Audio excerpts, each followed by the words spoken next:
You're listening to Threads Radio. My name's Luke Fraser, and this is The Tonic.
Friday. God forgive me and help me get myself straight. Those sounds.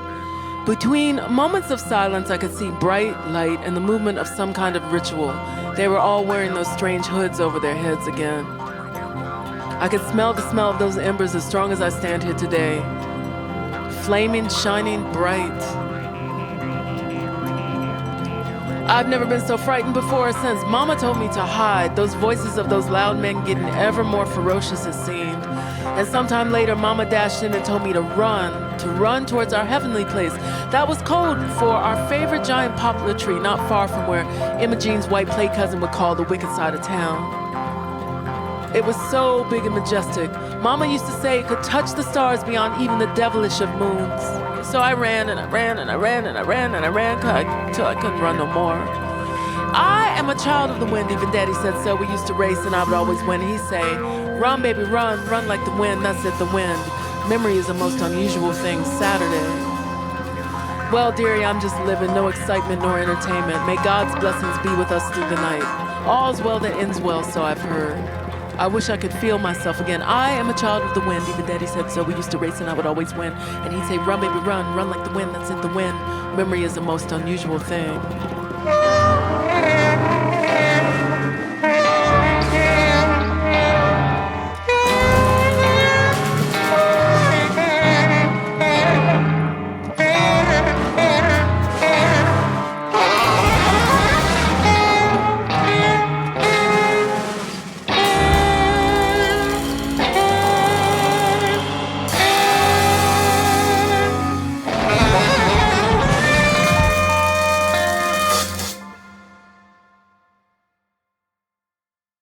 Just when you thought it was safe to tune back into the Tonic, out comes the free jazz. And I don't know if you caught it in there, but how much free jazz actually features the Jew's harp?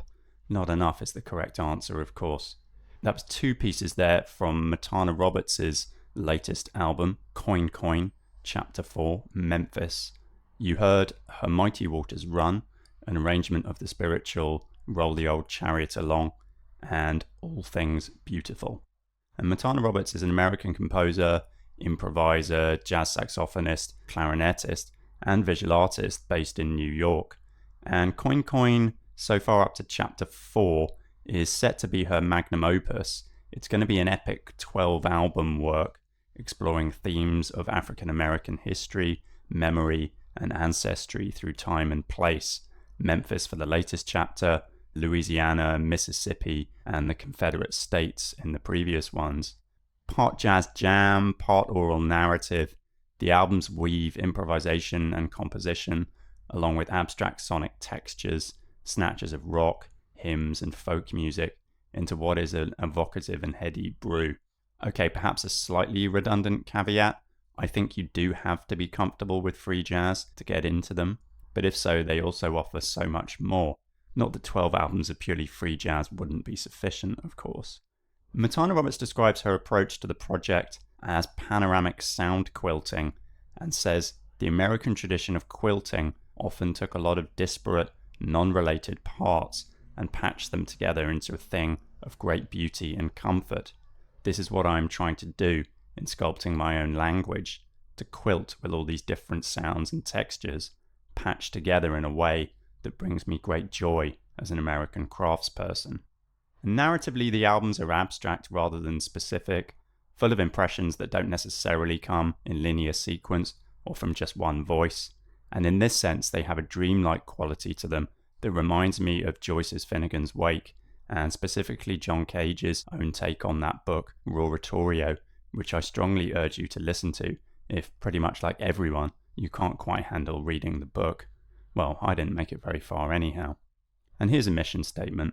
Matana Roberts has said, "At my artistic core, I am firmly dedicated to creating a unique and personal body of sound that speaks to and reminds people of all walks of life to reach, stand up, give voice, regardless of difference. In my ideal world, the idea of difference is an illusion designed only for modern economic division and elitist intellectual hierarchy. Through my life's work, I stand creatively in defiance." That was performed by Matana Roberts on alto sax and voice, with Nicholas Kaloya double bass and voice, Ryan Sawyer, drums, vibraphone, Juice harp, applause please, bells and voice, Hannah Marcus, guitars, fiddle, accordion, voice, Sam Shalabi, electric guitar, oud, voice, Steve Swell, trombone and voice, Ryan White, vibraphone, and Ian Havsky, Jessica Moss, Nadia Moss, and Thierry Amar, also on voices. And as mentioned, the album is Coin Coin Chapter 4, Memphis, and that was put out on Constellation last year.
Just such gorgeous harmonies in those chorale sections.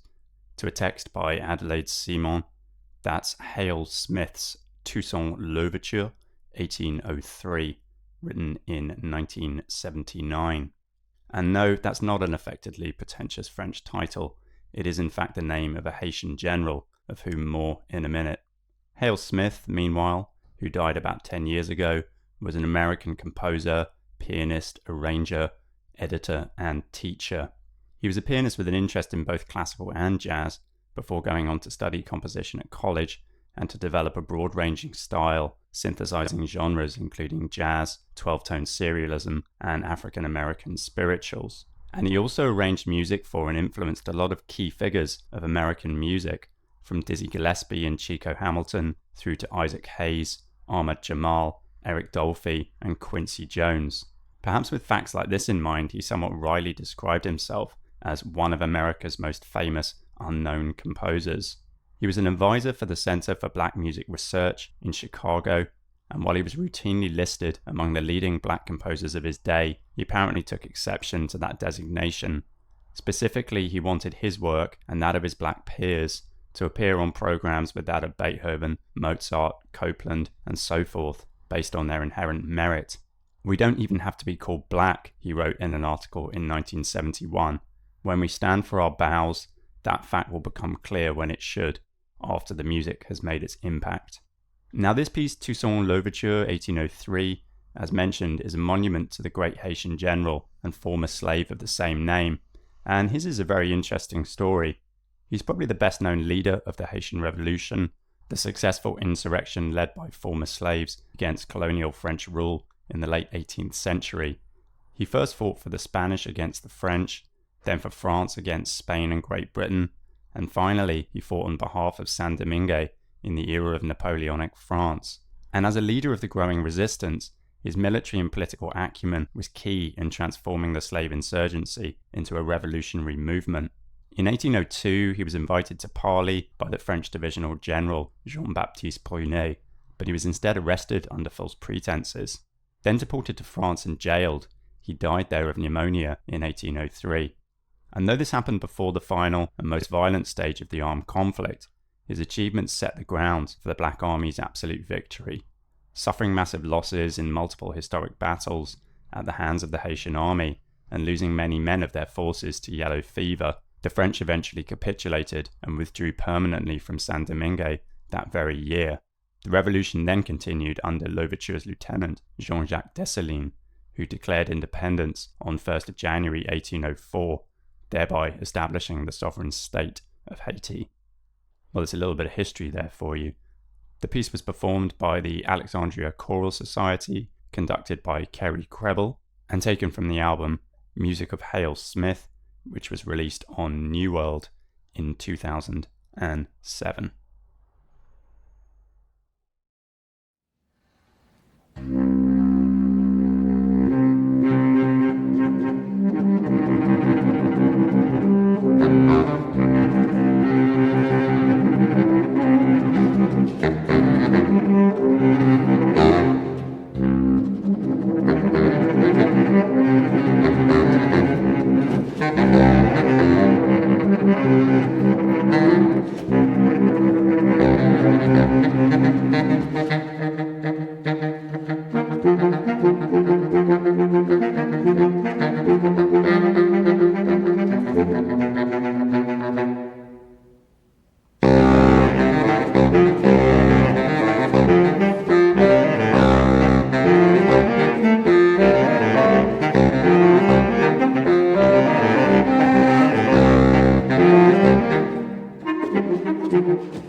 The raw energy there of Big Talk, written in 2016 by Shelley Washington. She's an American composer, saxophonist, flautist, clarinetist, and vocalist based, I believe, in New York. And when I first heard that piece, it reminded me a lot of the style of Louis Andriessen and composers who've been influenced by him. And his early pieces often carried a progressive political message, which was to an extent inseparable from the means and organisation of their delivery. The energy they conveyed was itself an enactment of the work needed for what would have then been called revolutionary change. And I found out that this piece serves perhaps a similar function, contained both within and beyond the notes, and for Shelley Washington, that's a very specific one. It is, as she writes, a personal response to the prevalence of rape culture that can be observed in catcalling and sexual harassment that female identifying persons experience and endure on a daily basis. She continues, this unrelenting, churning duo is written to be somewhat of an endurance piece that incorporates all aspects of the body, the muscular ability to play the piece, the wind to power the horn, the focus to see it through.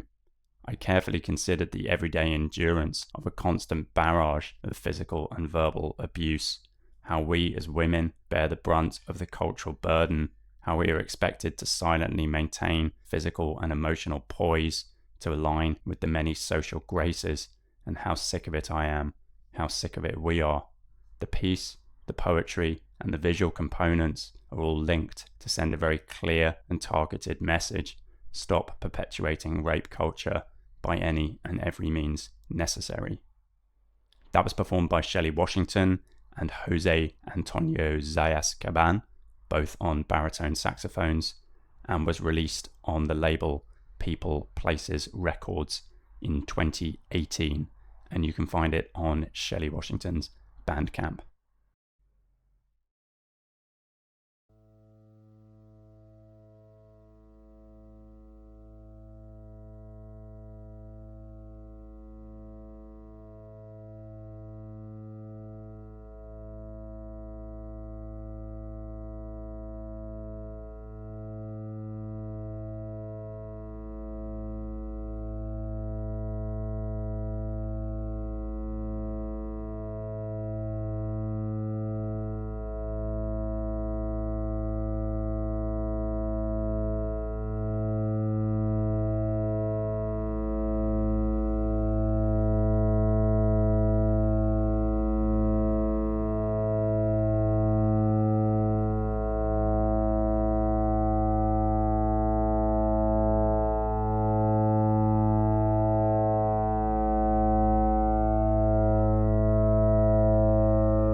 from her second album, Dominions, released in 2016.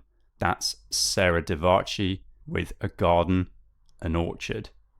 Now, if you follow the likes of Resident Advisor and Pitchfork, you're no doubt already aware of her. You probably knew her stuff way before it was cool to. But just in case not, she's a Canadian sound artist and composer of electronic and electroacoustic music, alongside being a pianist. And I think she's currently based in California, where she's pursuing a PhD in musicology at UCLA. Her music combines analog synthesizers with processed acoustic instruments, and on this album something called the orchestron, a sampling instrument from the 1970s that plays from a library of sounds that are stored as an optical recording. She's often described as a drone artist, though I think her approach is often a bit more melodic and warmer than that of some other practitioners in that genre, making her reach perhaps a bit wider. She's been influenced by Eliane Radigue in this sense, and I think her music also owes something to the ethos and sound world of Terry Riley. And that piece in particular reminds me of his music. It's got that warm, lustrous quality and the sense of something slightly mystical. The whole album is worth checking out, along with her subsequent releases. It was put out on Jazz Records in 2016. Now, speaking of jazz,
Now, if I'd been asked blindfold where that music originated from, I'd almost certainly say the US. It's gospel, it's country, it's jazz rolled into one. If you ask me who, I might say mid-70s Keith Jarrett in one of his flights of improvisational fancy. But in reality, that music was fully composed, modelled after European Baroque dance movements, and was written by perhaps the best-known composer of recent years to come from, well, Ukraine, of course. That's 3 movements from Nikolai Kapustin's Suite in the Old Style, written in 1977. And if it seems at best like a bit of a non sequitur to be playing composed jazz by a white European in an episode of this show otherwise focusing on African American artists, I can only plead that I just wanted to include Kapustin this time round, as he died a few weeks back. A lot of composers have of course flirted with jazz over the years, and the marriage is often a little bit contrived compared to the real thing. But jazz really is at the core of Kapustin's music, and for me there is probably no composer, quote unquote, including the likes of Gershwin and so on, who was more fully steeped in the language and idioms of jazz, who just knows the stylistic tics and minutiae inside out. His music can perhaps lack psychological depth, for want of a better way of putting it, but it's technically never anything less than immaculate, and often pretty dazzling, as in the many extremely virtuosic piano works he composed, all of which I think have been performed and recorded by the composer himself, usually at breakneck tempi. For me though, the best pieces are less the pseudo-classical concert hall showpieces, and rather those that cleave most closely to purely quote-unquote jazz piano. And I do like this quote of his: "I was never a jazz musician, I never tried to be a real jazz pianist, but I had to do it because of the composing. I'm not interested in improvisation, and what is a jazz musician without improvisation? All my improvisations are written, of course, and they became much better. It improved them." Which makes me smile at least. I mean, if only jazz musicians would just stop making stuff up, right? That was performed by Marc-André Hamelin on piano and taken from the album Nikolai Kapustin Piano Music, released on Hyperion in 1997.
the rather beautiful aria from Bodana Froilak's Partita Meditation, written in 2007. She's Ukrainian, a graduate of the Lviv Music School and later the Lviv Conservatory in Western Ukraine, where she was before going on to study contemporary music and jazz at the Academy of Music in Krakow. And alongside her work as a composer, she now works as a university lecturer.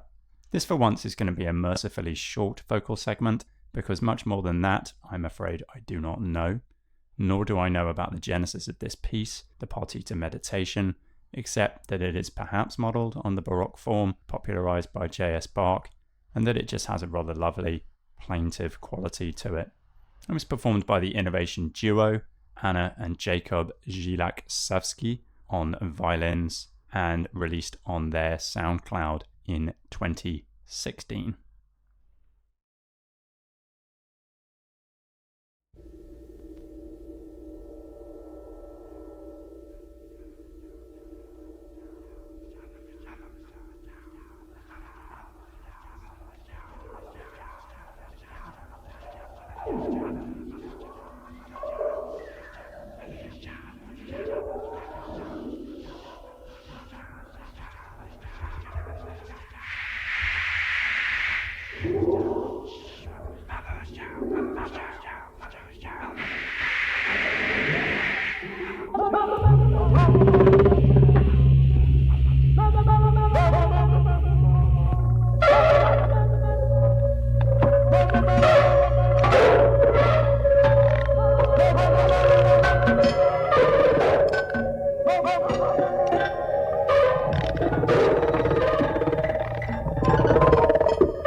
Motherless child, motherless.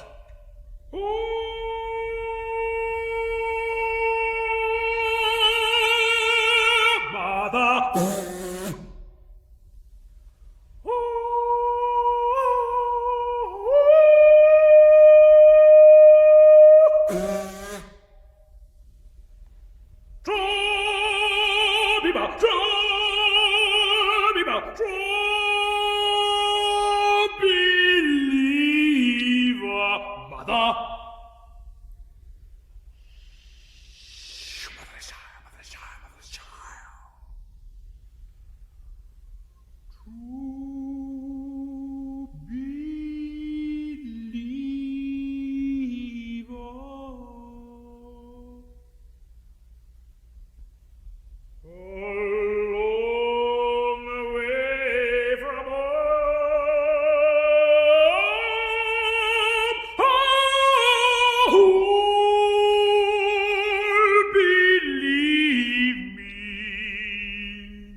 There's something just slightly chilling in that.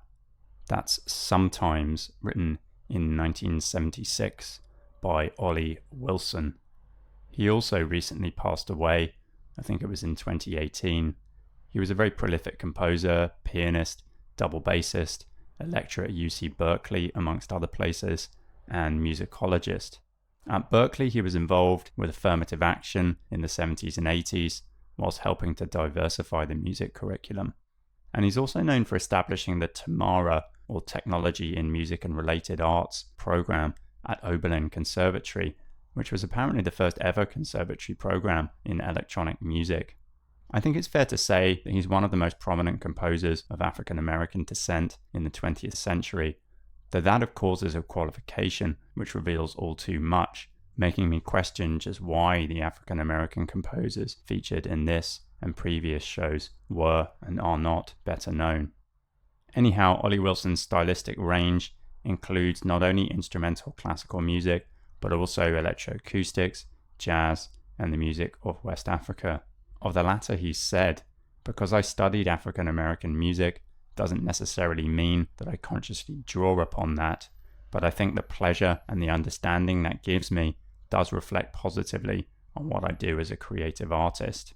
And in that piece, Sometimes, he uses the call and response tradition of the gospel church to create a dialogue between a tenor singing the spiritual "Sometimes I Feel Like a Motherless Child" and a tape that includes a distorted recording of the same melody. The piece is dedicated to Ollie Wilson's parents, who, he has said, through love and patience, taught me how to sing. As mentioned, that was performed by William Brown, tenor, along with Ollie Wilson on electronics, and was released on the album Blank, Smith, Wilson, Other Voices, on the label Composers Recordings in 1977.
just really beautiful and so delicately handled. That's Dorothy Rudd Moore's 3 pieces for violin and piano, written in 1967. She's a composer, pianist, clarinetist, and teacher from Newcastle, Delaware. A graduate of Howard University, she then won a scholarship to study in France with the pedagogical legend that is Nadia Boulanger. I played a piece by her sister Lily a while back, but I should really talk about Nadia Boulanger at some point as well. Anyhow, Dorothy Rudd Moore taught at the Harlem School of the Arts, New York University, and the Bronx Community College, and she was one of the co-founders there of the Society of Black Composers. She's encountered frequent professional racism in her career. For example, she and her husband were almost prevented from performing at the 1969 Damrosch Memorial Concert because administrators fretted over having, quote, not just one, but 2 Negroes on the program. Despite such injustices, she maintained a fruitful career, balancing both writing and teaching, and she's been the recipient of numerous awards, such as the Lucy Moten Fellowship. And the 3 pieces for violin and piano, Vignette, Episode, and Caprice, well, as mentioned, they just have a lovely economy of means to them, and for me a great balance between consonant and dissonant harmonies. They were performed by the Walker Duo, Gregory Walker violin, and Helen Walker Hill on piano, and that was released on the album Kaleidoscope, Music by African American Women, on the label Leonarda in 1999.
Well, it's not often I go in for classical vibrato-based singing, but that's the second piece I featured in this show alone, so maybe I'm growing up or something, or just getting old. That's Valentin Silvestrov's Les Belles Dames Sans Merci, to the words of the poem by John Keats, taken from his cycle Silent Songs, written between 1974 and 1977. And that Keats poem, a tale of chivalric love unrequited, is shot through with not a fair degree of pathos at the ending of things. Valentin Silvestrov is the third composer in this show from Ukraine. He's one of Arvo Pärt's favourite composers as well, and it's perhaps not hard to tell why, with his sensibility for sparse, melody-driven textures that have this almost timeless air to them, balancing as they do neoclassicism and a certain romantic lyricism, with its echoes in this cycle, I think, of Mahler in particular. Stylistically, things weren't always like that though. He initially wrote modernist pieces, but around the mid-70s, under pressure to conform to official precepts of socialist realism, and also to apologise for his walkout from a composers' meeting to protest the Soviet invasion of then Czechoslovakia, he withdrew from the spotlight and started to reject his previous style. Instead, he composed the cycle of silent songs, 24 in all, with texts drawn from poets including Keats, Pushkin and Shelley, and he also began to compose spiritual and religious works influenced by Russian and Ukrainian Orthodox liturgical music. And I think there's an irony in the fact that by the late 70s, when things were freeing up socially and politically, and many Eastern Bloc composers were looking outward and exploring previously prohibited stylistic innovations, that Silvestrov himself was deliberately returning to the music of the past and to the private sphere of these whispered songs. He has said of them, "Music is still song, even if one cannot literally sing it. It is not a philosophy, not a worldview. It is above all a chant, a song the world sings about itself. It is the musical testimony to life." That was performed by Alexei Martynov, baritone, and Alexei Lubimov, piano, and released on the album Silent Songs on the label Megadisc Classics back in 2001. Okay, so something tenuously autobiographical to finish up with today. This is Carly Malone.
I like that a lot. I was introduced to that EP last week whilst away in the woods, and I have to say it was one of those magic moments where music and place just seem to come together. Okay, bragging aside, that's Carly Malone with Locus of Repetition, Glory Canon 3, and Fifth Worship from the album Organ Dirges 2016 to 17. And who doesn't love a good dirge, right? She's an American artist who's been based in Stockholm since 2012 and closely involved with the music scene there via venues such as Filkingen and the Electron Music Studio on Ems, where I've been fortunate enough to work myself a few times. And anyone who knows me has probably heard me drone on about the Swedish model of arts patronage and development, and what a world away it is from the competitive and at least always partially market-driven arts scenes of many other Western countries. And without digressing too much, in Sweden the arts are widely socially valued, properly funded at state level, and inherent trust is always placed in the artists it supports to develop long-term work free of concern for market and extra artistic or outreach value. Anyhow, Carly Malone has been based there and building a reputation as a composer, coder, working mainly, I think, with Super Collider, and organist. She apprenticed in pipe organ tuning at the Royal College of Music in Stockholm.